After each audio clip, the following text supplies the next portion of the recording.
Good morning, ladies and gentlemen. I'm Dave Crouch, and this is Policy Talks. We're the TV show produced each month by Williamson Inc., our Williamson County Chamber of Commerce.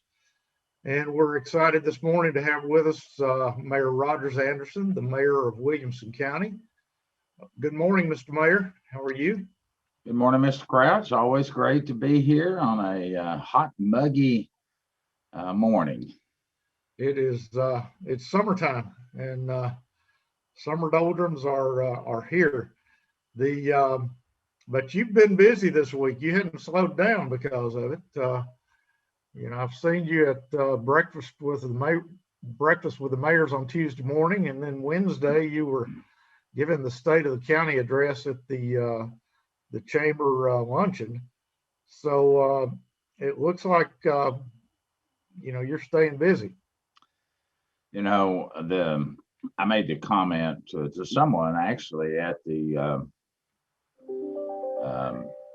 state of the county that in view of all the things that have happened over the last 14 to 16 months throughout this country, really, and particularly here in Williamson County, running government, overseeing government, and seeing that things are done did not slow down. In some cases, it may have accelerated because of all the extra precautions that we were taking and the things that you have to do. So thanks right off the bat. I want to say thank you to all of our employees in Williamson County government, work for the different elected officials for making it as seamless as possible. And it's been a very trying year, but boy, they stepped up to the plate and showed what they're really worth.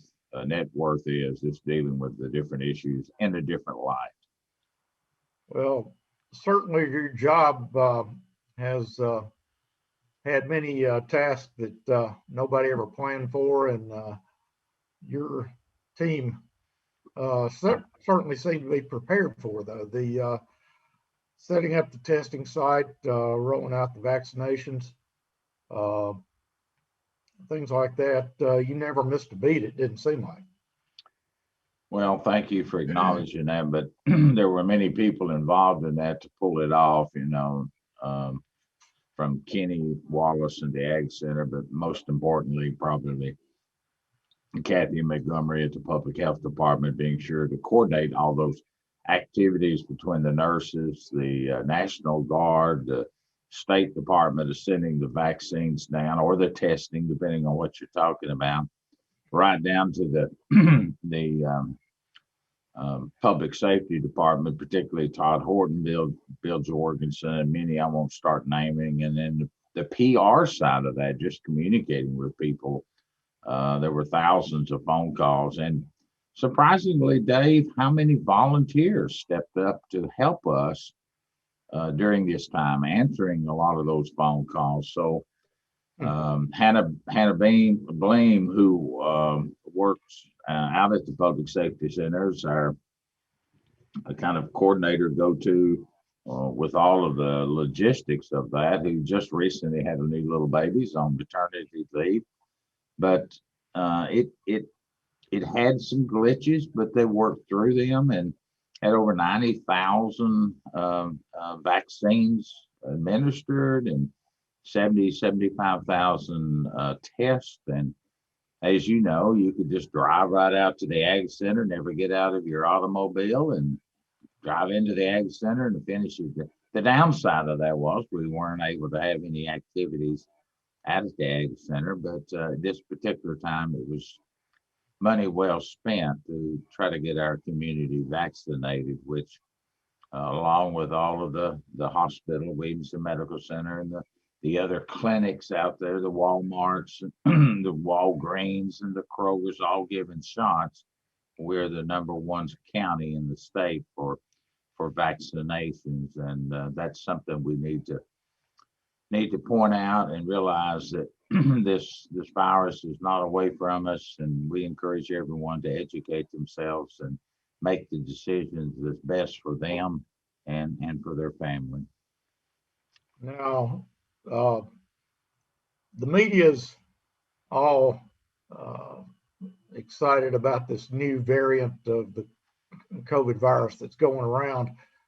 How do the admissions to Williamson Medical Center compare now to what they were back at the peak, back in the earlier in the year? Well, they're significantly down. I'll pull up on my website here and see if I can give you the latest numbers that they sent out. I think it's a couple of days old, but I mean, clearly we're still seeing people that come into Williamson Medical Center that as of just a couple of days ago, we had 3. They're not in ICU. They were not in ICU at that time. So you're still seeing the virus, and particularly the new strain. I think they're that they're so concerned with because it's so contagious. But here in the county, as of yesterday, Williamson County had we had no new deaths. We've been at 220 total deaths for the county for some time now. But our positivity rate is up about 11%. That's posted day over day and week over week. But just yesterday we had 79 more active cases for a total of 664. In the height of this pandemic that we had last year, we had 2,500, approaching 3,000. So it is a concern because you see this thing, and I'm not a doctor, as you know, so I shouldn't be trying to explain it, but I can talk about how the numbers increase. I am a numbers guy, and I can see the percentages of how they're climbing up. And a lot of that is from what the medical side says. It's the people that are not vaccinated that seem to be getting it. Although now some evidence is coming out that even vaccinated people can carry it, but in their cases aren't as severe. So again, it's your individual choice you have to make, and make those decisions for yourself and for your family. But there are many, many places in Williamson County to still get that vaccination. And of course, as you know, it's free. Very good. Circling back to your State of the County address, Mr. Mayor, you had your daughter introduce you that day. You had your 10 grandchildren lead the Pledge of Allegiance. Your son gave the invocation. That had all the indications of a political candidate planning to run for office again. Are you planning to run for re-election here soon? Well, there are, as I have indicated, I really do love this job, and I care so much about this county, and the effort of my children. Certainly, I do ask them what do they want Dad or Papa to do. The grandkids don't fully understand it, but that decision will be made here in the next few weeks. And if you were really hard pressed pushing me, like some of the WAKM Tom Lawrence pushed me on it the other day, and you and Matt and Kel all do a good job. I'm leaning towards doing that, but I have not made that official announcement because there's other factors to consider when you're trying to consider what to do. But at this point, I'm happy with what we've done. I'm very happy with where the county is in its current state, and that's through a lot of good people, men and women that work throughout not only the county but the city. Well, if you're like me, you when you're weighing those decisions, you check with your able assistants to see if they're planning on hanging around. So I'm sure you're wanting Diane Gantt to stay with you and make sure she carries her part of the role too. Well, that's certainly it. I'm interviewing all of the department heads and finding out, what's on their agenda for this year. We've already gone through most of that. We put the budget to bed at the county commission meeting in July, and then we start on next year's budget, which we're in right now. So we meet with those people and try to see what their needs are and where can we best help from a financial standpoint.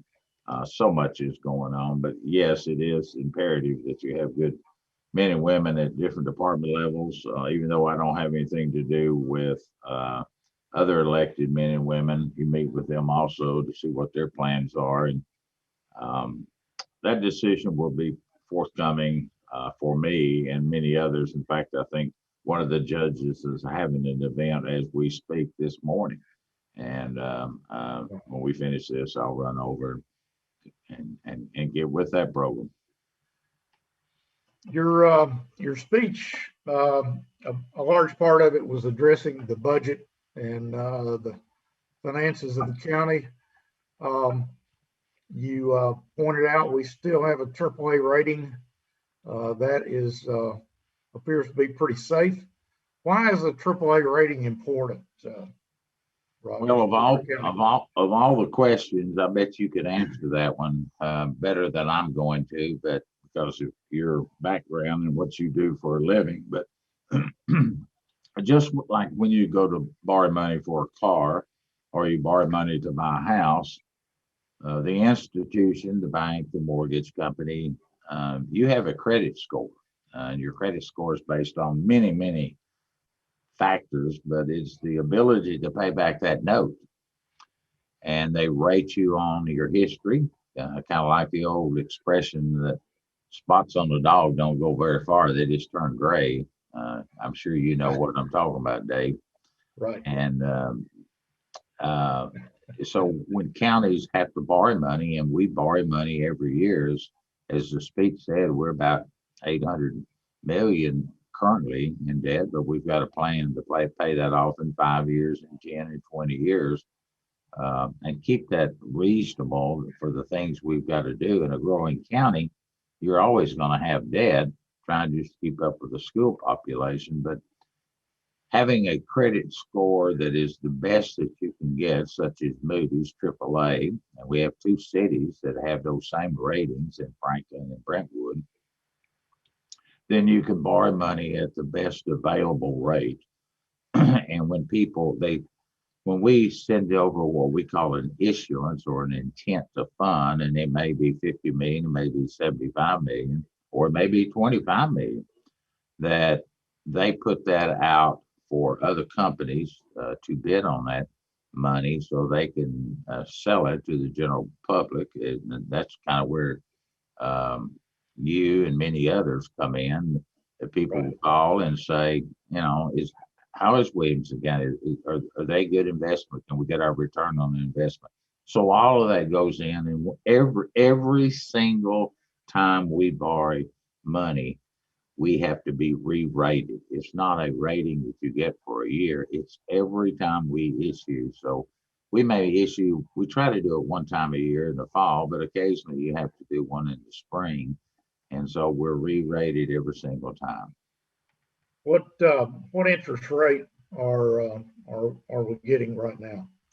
So that varies, as you know. It's what the market would give itself. I wish I could tell you that what it would be today, and then I could hurry and make a decision whether we want to borrow money tomorrow rather than waiting 30 days. But our overall is probably somewhere in the neighborhood of 2 and a little bit under 2 to 2.5. We've looked at every issuance we've done over the last 10 or 20 years, and so we'll refinance them when we possibly can.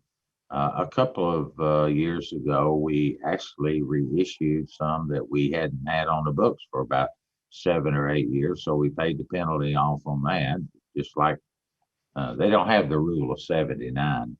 And so, the stockholders that buy those bonds expect to be able to get a return on their investment for a number of years. And so in that particular instance, we paid the penalty off, and still were able to save $2 or $3 million. And as you know, each penny on the tax rate is about $1.5 million. So if we can save 2 or 3 pennies on the tax rate without getting all this real deep conversation, then it makes it worthwhile. Right. As you say, try not to get in the weeds too deep here, but a lot of your speech also addressed the property reappraisal Right. and the tax increase, which when you put both of those together in 1 year, it gets a little confusing. So Yeah. let me just cut to the chase. So if I get my tax bill this fall and my taxes have gone up, is it because of the reappraisal, or is it because of the tax increase, or is there some ratio that we can look at? Well, I wish I could tell you it was one or the other. It may be you'll get a tax bill that it did not go up. There are certain parts of our county that the valuations of Brad Coleman in his area, they were much more in line than say downtown Franklin. Downtown Franklin had about a 175, 200% increase on a lot of their real estate. So you've got an increase on the value, maybe a piece of property, they had it valued at 1 million and it came in at 3 million. Well, that'd be 3 times no matter what rate we had. So they're going to see a change on their tax bill. Where somebody out in a rural part of the county or in the subdivision that the values haven't changed that much, they may actually see a decrease. But overall, we had about 26% increase on those values, but it fluctuates all over. But keep in mind when you have a reappraisal, we do that every 5 years. That we're not allowed to generate more revenue off of a reappraisal than we would have if we'd have just left it in what the values were. All a reappraisal is retooling, resetting what the value of your home or your commercial business is worth. And we're not too far off. We hear people from time to time tell us, they actually sold it for more than what it was appraised for. But I think the majority of people will see some increase in on their taxes, and it'll be a result of both. Right. The looks like the total budget for this coming year is about $650 million. Creed, if you could pull up that pie chart that shows us how that 650 million is broken down, and we'll let the mayor tell us a little bit more about it. If he gets it up, we'll talk about it. If not, we'll just wing it, Mr. Mayor. But looks like about 500 million of that goes to schools. Tell us how all that gets separated out. So, as you know, Dave, in your experience, I've been around every year. All of the departments, elected officials come before our legislative body. They start with the committee structure, eventually goes to the budget committee, which was chaired by Paul Webb this year. And they go through those numbers. And at the end of the day, whether it's school or the sheriff department or one of the other elected officials, you come up with how much money are you going to need to cover all these expenses or requested costs. And some things are just fixed. About 85% of the budget is made up of salaries and employee benefits, things that relate to the individual. And schools, which you would expect with their nearly 4,300 total employee base, accounts for about 68% of the budget.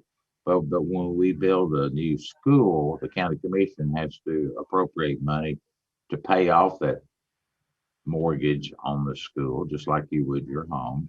And when you add all of those mortgage costs up and you roll them, we call that debt service, which you would call your mortgage payment. When you bring that mortgage payment up over and you allocate money for it for the next year, it's about 75 cents of every tax dollar that's presented there. Right. Goes back into public education. The other 25% or so is left to run the sheriff and the landfill all the other parts of government that so many people would be more familiar with and how they're running than just the schools. So nearly three-quarters of the budget is directly related to schools. And so you go through all those calculations, you look at some federal dollars that you will get, you look at some state dollars you get, and you come up with a final budget. Sometimes your expenses uh, uh, are greater than your revenue side. And so we have a very strong fund balance that we can draw down on. And sometimes the fund balance is built by uh, departments not spending all of their money that they had allocated. Maybe as the year went on, instead of having to buy that new air conditioning unit or whatever the expenditure might be, we got another year's worth out of it in our maintenance department. So that money rolls back into the budget. Okay. So that's really the mechanics of how a budget works. And then all of that has to be approved by the county commission. And on the day of the vote, we had 3 or 4 that didn't vote for it, but the other 19 people did vote for it, understanding the mechanism. Have a good county, you've got to have some money in the bank, but you've got to pay your bills. That's right. That's right. The balance of that other 150 million is for operations of the county, the sheriff's department, the jail, the all the county officers, the court clerk, the assessor's office, things like that, which we won't get into the weeds there. Nothing has really changed there, it appeared, this year. I will say, Dave, that they're subtle changes. They're changes to make your operation a little bit better, particularly from the area of IT. But Mrs. Anderson's area in the clerk's office, for an example, we're really making a push, and I would like to say that on your show this morning, that you do not have to always come in here and renew your tags. That's probably one of the biggest complaints that we have about government, is that people come in here and maybe have to wait in line, and particularly during the pandemic, it was bad. But there are other ways to renew your automobile tags. And one of the easiest ways, when they mail you the notice, you can just simply mail that notice back with a check and to the clerk's office, and they'll mail you your renewal sticker. One that we've really been pushing hard over the last 5 plus strong years, maybe 10 years, are the kiosks, where you can go to any of our rec departments, Franklin Recreation, Fairview, any of those areas, and there's a kiosk there, and you simply you have to have your car inspected, which we hope that will go away here at the end of the year. But anyway, you have your registration, you flash it up before this little um, light on the computer. It asks a few basic questions. You have to pay for it, of course, by credit card, and that little sticker is pushed out right on the spot. It takes about 3 minutes, and there are many ways to do that, to other than coming into the office. I might also point out to everyone listening this morning that next year, starting in January 2022, there will be a new automobile tag. A license plate, not tag, excuse me, a license plate.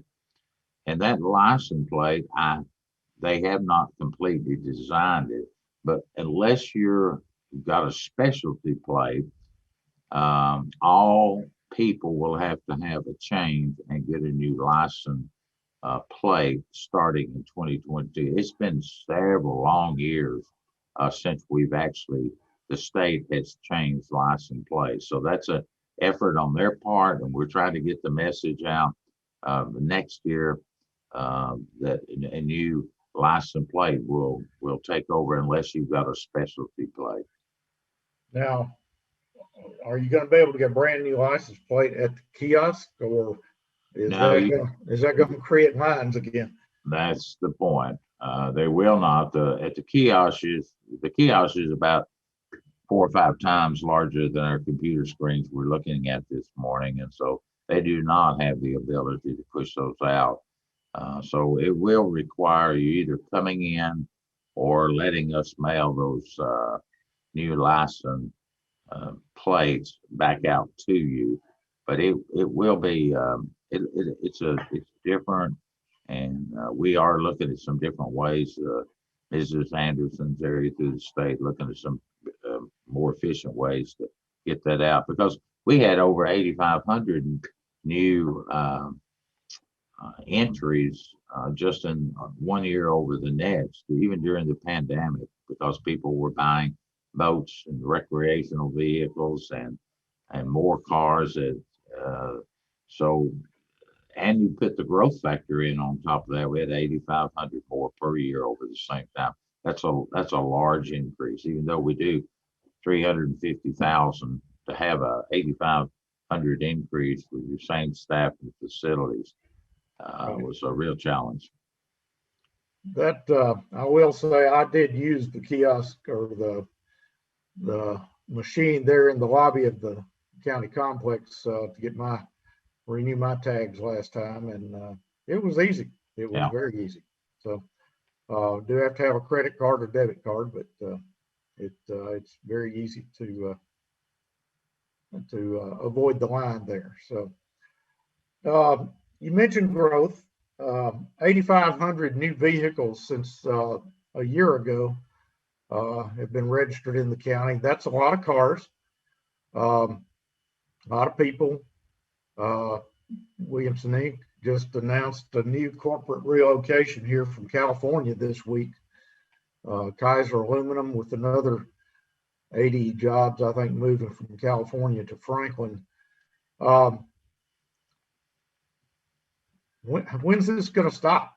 I saw one projected in some things I was looking back at from about a year ago. They were projecting our population was going to double again between now and 2040. Is that going to happen?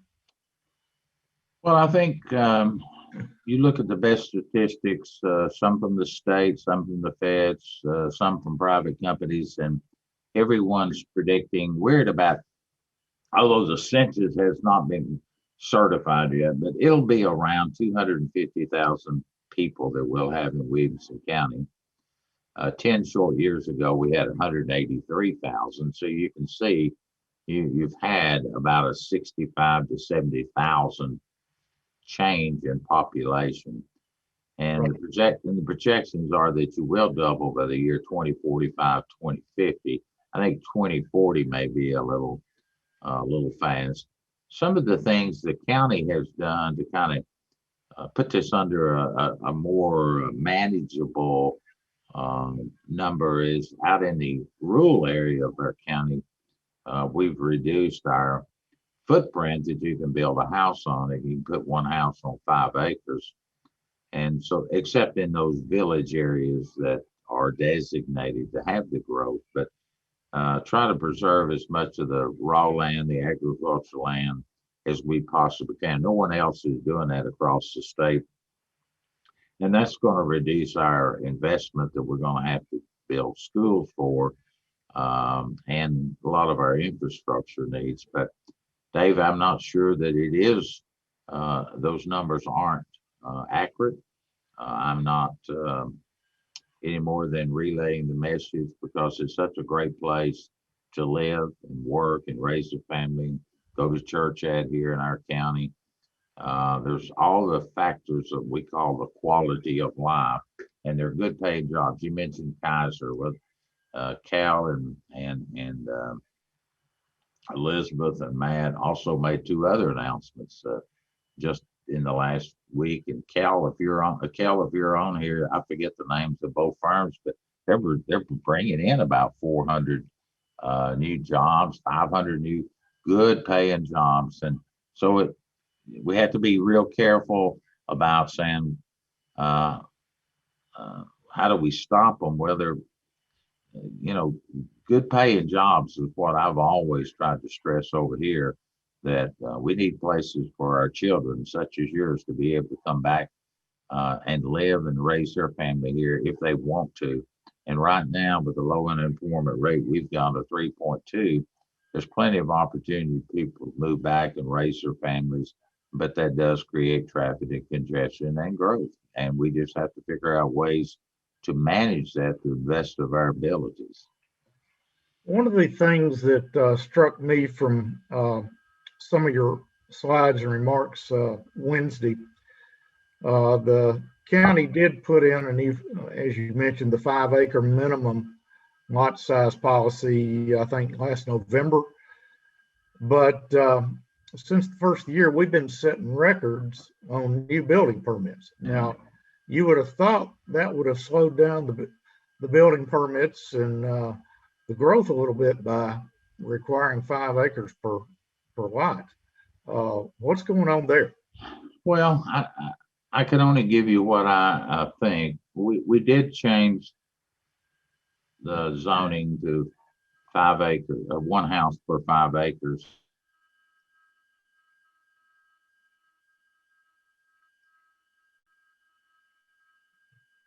Looks like we've lost audio and Back video. in November and changed that. Okay.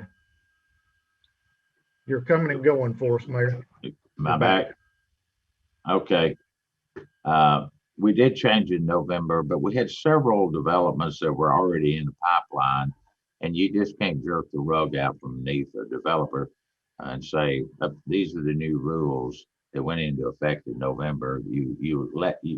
If they've already had approval through the planning commission process, then they're allowed to continue on with that. So I think some of that was pent up demand and the ability for them to hurriedly get those out because there was a strong appetite for new homes in Williamson County after probably about March of this year.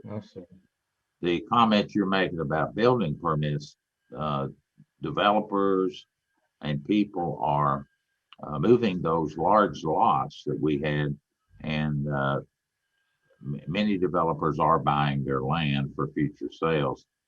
There is a huge need for property or homes in our county. And of course, you know that, and you know, just like I do, if you own 100 acres or 250 acres, you have the right to sell it. And we would never want to step in the way of somebody doing that. But how many homes they can have on that is a different question based upon zoning and your comprehensive land plan. And then the 5-acre lots did not necessarily pertain. In fact, it did not pertain to the cities inside those municipalities. And so a lot of those 26,000 building permits were issued in a 10-year window. And at the rate we're going right now, we'll have about 800 building permits for this year. So that kind of gives you an idea of what's going on and the desire for people that want to move into here from other states, predominantly California. And the announcement of these two businesses indicative of that. There's nothing that I have to do except help hold that tax rate down and live within what our state representatives and our state senators and this state with no state income tax and the right to work laws and the climate for business community is totally different than so many of these other states. Right. Well, there's no question Williamson County is an attractive place to be for somebody to raise a family or to raise a company. So we're, I'm sure, going to continue to see that. Another announcement, I guess, that you mentioned in the speech was about the updating of the urban growth boundaries. I served on the commission 20 years ago or so that negotiated all these urban growth boundaries around each of the cities here in the county. But now you've decided it's time to update that plan.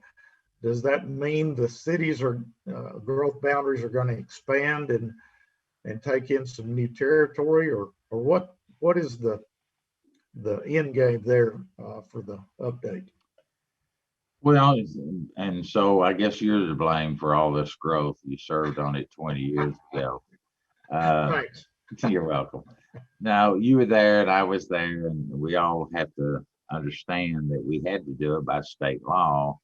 And so there's kind of a void. Is look at it as a window, the inside of the window and the pane on the outside of the window, and that part inside the window is the urban growth boundaries.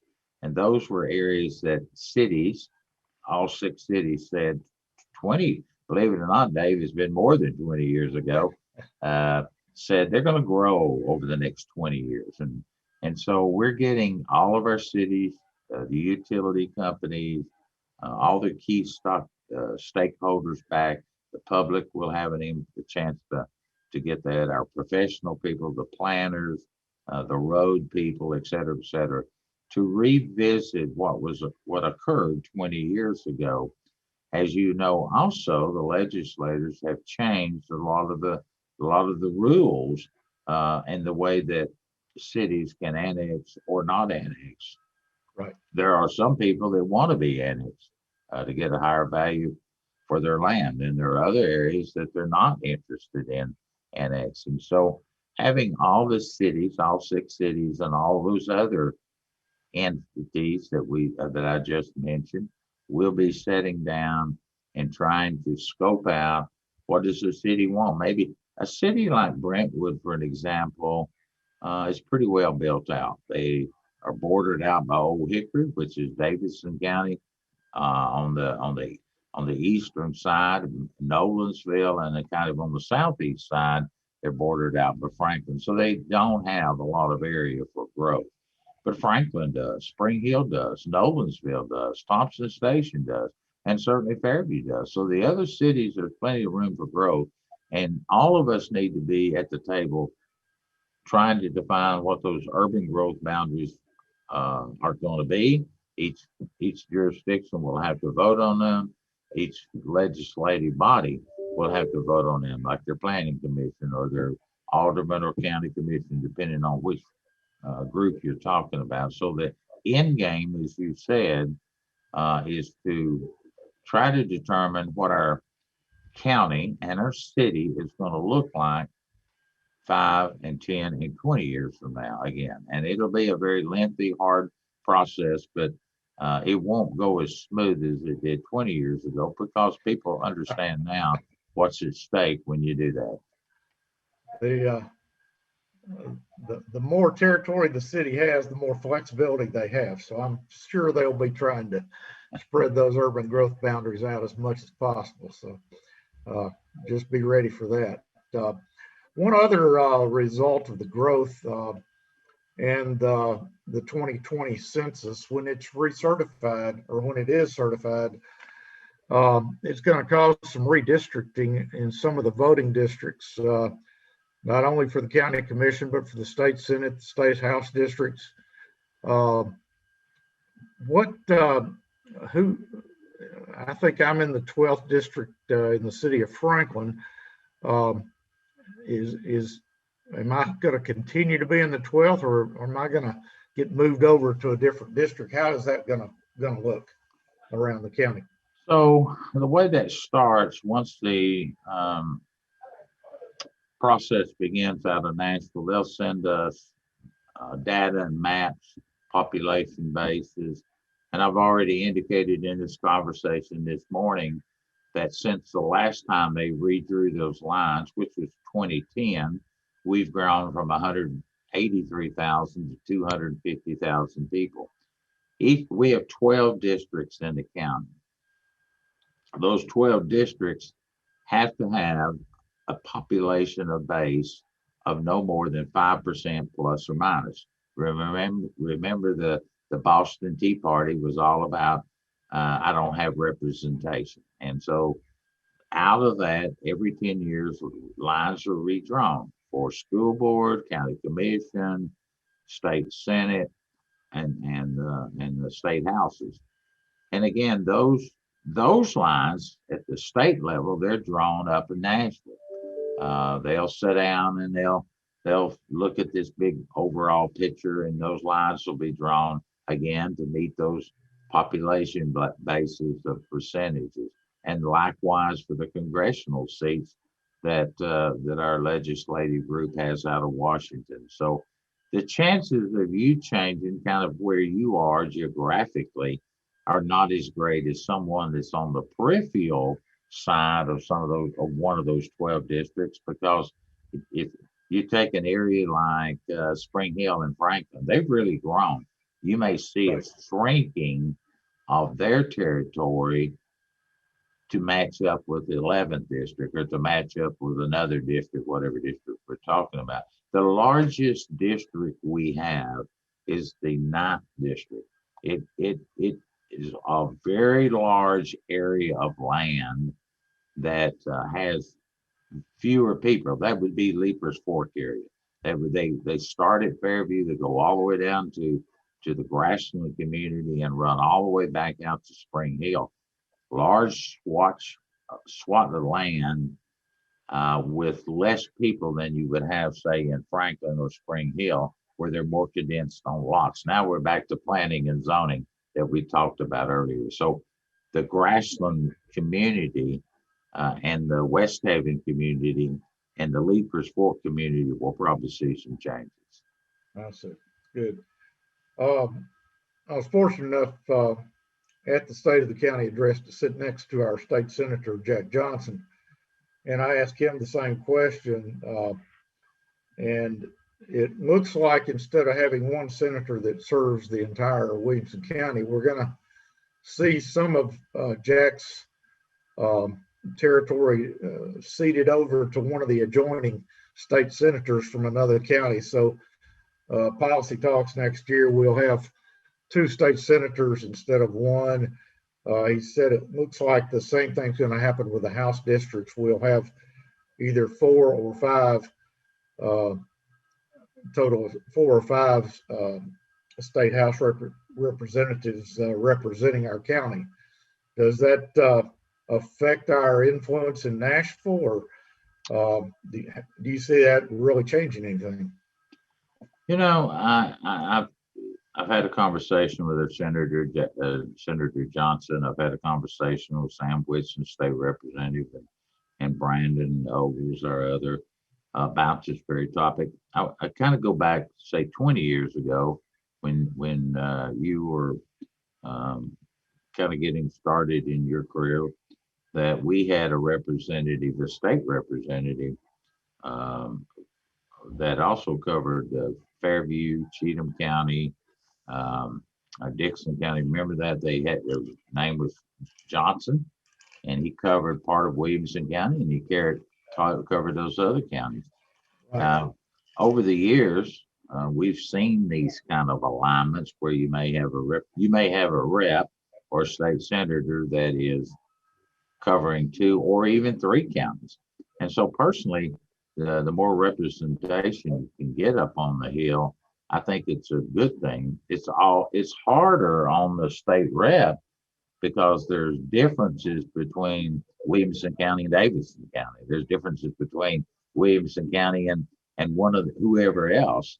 And so it's harder on that state rep to please their constituency base as opposed to what the 3 state reps we have now and Jack Johnson, our state senator, they're focused 100% on Williamson County and Williamson County needs. So Right. I don't know that it hurts me, but it does. It makes it difficult for the state rep to do his or her job. I see. Time is slipping away fast this morning. Let's talk about the capital projects that you discussed Wednesday. Just a couple of minutes here. Got a brand new animal control center getting ready to open out on Highway 96 West. Is that going to be similar to the one we have over on Claude Yates Drive, or what's going to be new? The building, the facility, the operations, that facility that's over behind on Claude Yates next to Franklin High School is a 30-year-old facility that's outdated. We spent a lot of money on that thing, keeping it going. So we built this new 37,000 square foot, and I need to point out that I won't disclose the name of the people, but we had several large donors that helped us make this a reality for this new building and this new structure. that we're putting in.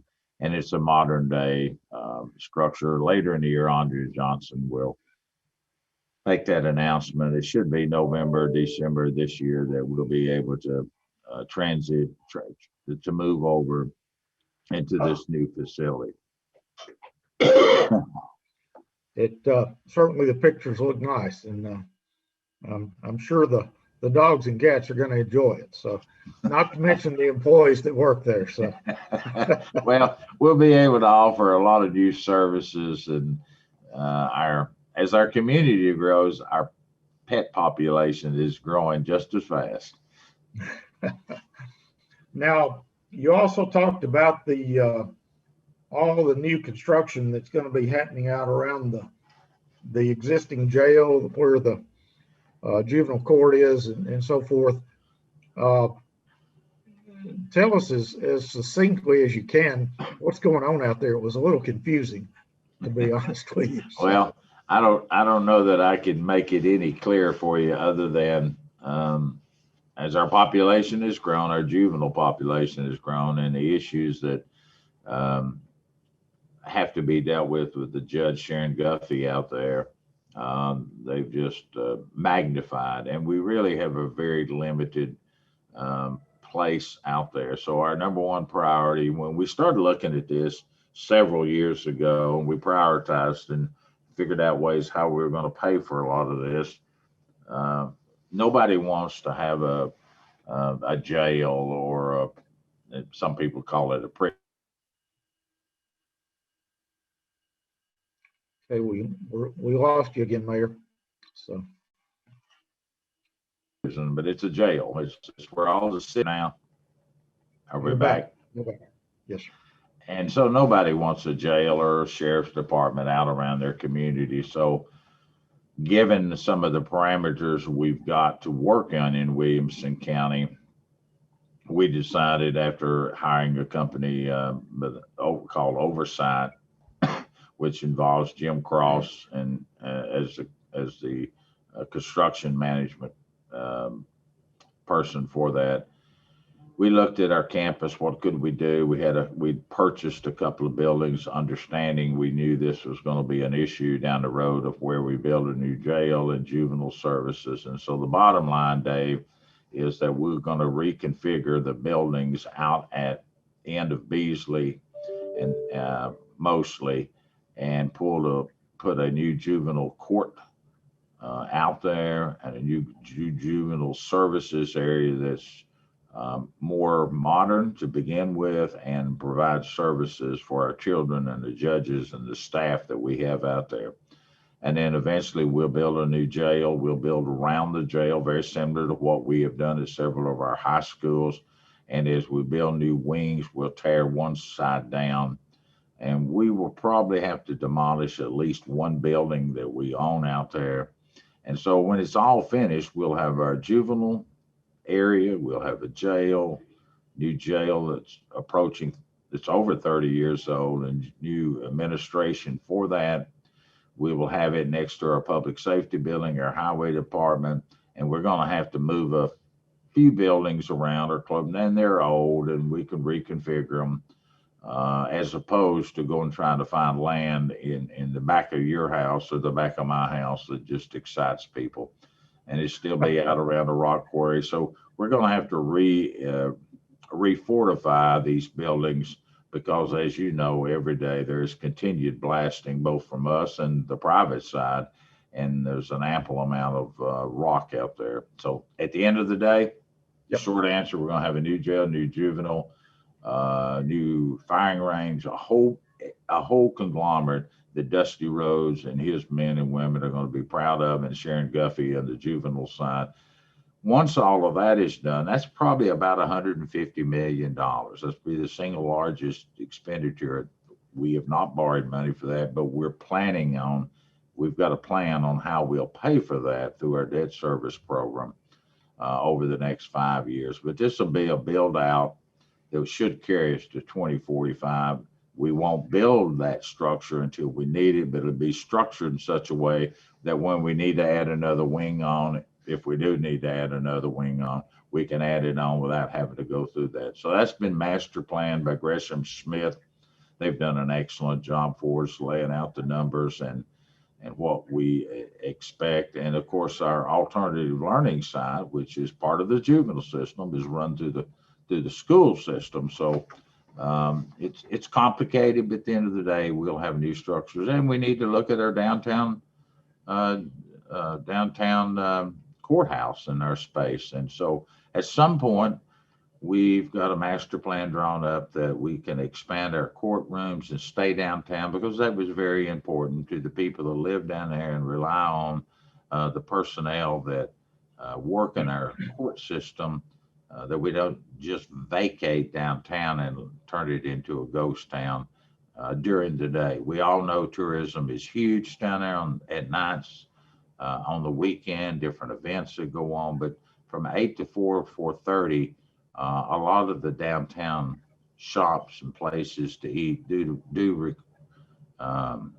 do rely on government employees, city, county, and stuff staying downtown. Right. And just so that our audience understands, all these Beasley Drive and Century Court are both off Columbia Avenue out on the south side of Franklin, and near the rock quarry out there. So thank you, Dave. Well located for those type of facilities. You formed a sports authority. I don't recall how long ago that was, 2, 3, 4 years ago, 3 years ago. A lot of families in this county have kids that like to play hockey. We hear about it in just spurts occasionally. I hadn't heard anything recently. Is there anything going on there? Yes, there is. First of all, the committee hasn't met in over a year because of the pandemic, but the sports authority is set up to handle any new sports facilities that might move into the area. And so we are having discussions with several different groups. It's no secret that the Predators would love to have a training facility in Williamson County.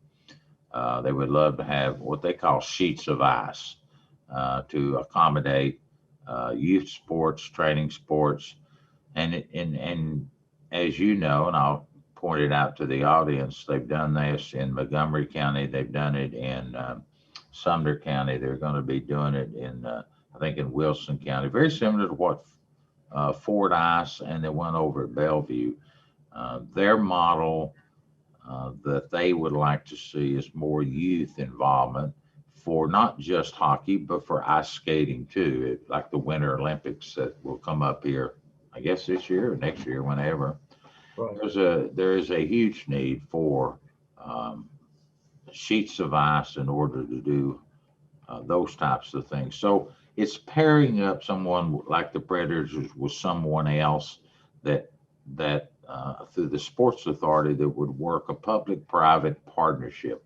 And today we have not had someone to step up and do that like some of the other communities up in Montgomery County and Clarksville. They were able to use Austin Peay. And so their sheets of ice will be developing hockey and their administrative side of that. They built a sports complex there. In Nashville, it's been a library next door to them. In Bellevue, it was an old shopping center. And if you go out there, they're revitalizing that.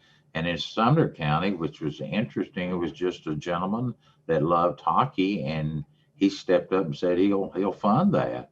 And so they didn't have to borrow any money for it all, and the Pred's going to go in and manage it. But it takes 2 sheets of ice.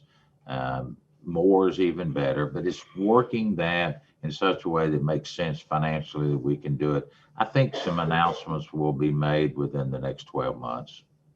Is there any room for one of those out at the Ag Center? Yes and no. You could. That may not be it's an ideal location, no question about it. But that may not be the best location that you should want a sports complex. So a lot of things will go into that because there's a lot of rock, if you haven't noticed, out at the Ag Center. And sometimes rock is good, sometimes it's not. when you're going down, it's not good. So, subject that's near and dear to both of us, the Williamson County Fair, going to be coming up here in a week or so, 10 days maybe. Well, a week from today, Dave, August the 6th, as you're very aware of, you were there on fair number 1 and fair number 2. As chairman of it, you used to have dark hair till you did that. And I can honestly tell you it's been a labor of love. You were involved in those early days, and we encourage people to come out. It's all changed since those early days about buying tickets and the events we have. But it's our 17th year, and 2,000 volunteers put in their time and effort for 9 days of fun. Well, I called Jimmy Drew on his birthday every year. That was just here 2 or 3 weeks ago, and he said that every fair they've been to so far this year is setting records for attendance. So are you expecting a big crowd? We're preparing for it, like every other event that's happened since people have decided to get back out, whether it's downtown Franklin or downtown Brentwood. We expect a very large turnout of people because people are excited to get out and just kind of kick their heels up a little bit. Great. We're running close on time, but I think we've got a sales tax holiday. You're probably not as excited about that as the shoppers are, but that's coming up soon too. Do you know the dates on that? Yeah, it starts today, and it'll be this weekend, and they've expanded it to several other areas. And quite frankly, I am excited about it. A little bit different under the state revenue plan. They make the cities and the counties whole. So they are very, very flush with money, as you've heard them say this year from the feds and the states. So it's a no win, no loss for us. We're revenue neutral on this weekend. Right. There's 2 or 3 other things I would have loved to have had time to discuss. The broadband expansion that you all are working on. That looks like it's happening, but we'll have to circle back and talk about that next time, Mr. Mayor. Really appreciate your taking the time to be with us today. You're a busy guy, and we know getting an hour out of your schedule is a big deal, and we just appreciate your taking the time to be with us. Well, thank you, Dave, for thinking of me, and to you and to Kel and Matt and all of it, and keep up the good work. And we appreciate what you do to get the message out. Well, we appreciate you letting us use Creed Henderson and his crew at WCTV. They're a great crew to work with, and of course they're a part of the county government, and we appreciate your loaning to us for an hour a month to make this happen. Just want to say thanks to Creed and his crew, to Tom Lawrence and the crew at WAKM Radio 950. Obviously, the chamber staff puts a lot of work behind the scenes, pulling all the details together for this. Matt, Kel, Nancy Conway. I just appreciate Nancy Conway for giving me this job several years ago. You talk about loving the mayor's job. This is a lot of fun. I enjoy getting to dig into details and ask questions that the man on the street might like to ask. So shout out to Nancy for that. When she was CEO of the chamber years ago when I took over. Got a couple of financial sponsors that help us make it happen. Vanderbilt University, Ms. Lynn Maddox, representing them here in Williamson County, and AT&T also helps out. Dennis Wagner, their rep here in the county, also is a good friend of the chambers. Excited to announce that our next show will be August 27th. Our guest is going to be Congressman Mark Green. We will be live again back at Columbia State, so that will be an exciting day for policy talks and for the county. Look forward to visiting with the congressman and finding out, directly from him what things look like in Washington D.C. and how they're going to affect us here. So Appreciate everyone tuning in. Look forward to being back in about a month. Y'all have a good day.